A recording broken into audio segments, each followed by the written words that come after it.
Well, I think the prejudice against Muslims is there, and therefore what I'm doing in this section of the book is really trying to put it in context, because this is one of the things that I don't think people should complain about. Yet when one of my Muslim students read the manuscript, she looked at it and she said, well, I'm not very comfortable with that. Why have you said it?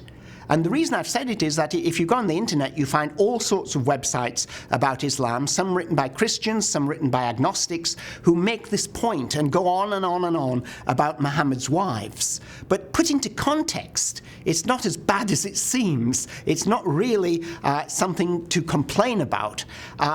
Muhammad was living at a time when there was a great deal of war and disruption in the Arabian Peninsula, and the argument that Muslims make about Muhammad's wives is that he protected women and took them into a form of protection in a society where there was a surplus of women.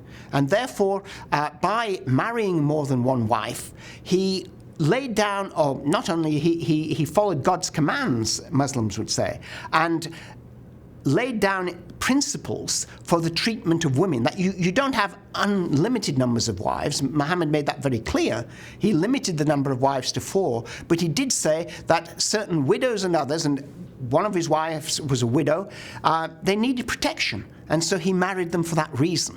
And so I think Christians have got to understand this, and we've also got to understand that if you read Shakespeare, Romeo and Juliet, I think, were 13 years old when they had their affair.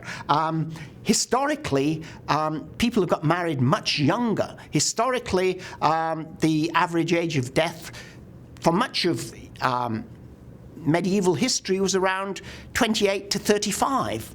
And therefore, people did get married a lot younger. And to bring up the question of Muhammad marrying a young woman, a very young woman, although the marriage wasn't consummated until later on, is really a red herring. And it's something that Muslims feel very strongly about when Christians and others go on about it. They feel that this is very disrespectful to Muhammad. And so I think we've got to face this question. There are certain things in the study of religion that can be twisted in all sorts of ways and can create prejudice. And what I'm trying to do is to weaken the prejudice or overcome the prejudice, to enable people to look at this and say, yes, in the context of the times, in the way in which it was said, this wasn't something that was awful. It's not something we can go on complaining about. We shouldn't complain about it. I don't think it's an issue that Christians should bring up with Muslims or go create websites complaining about it, because it makes us look bad. And the only way to do that is to put it in context and see what actually happened and why it happened and how it's understood by Muslims.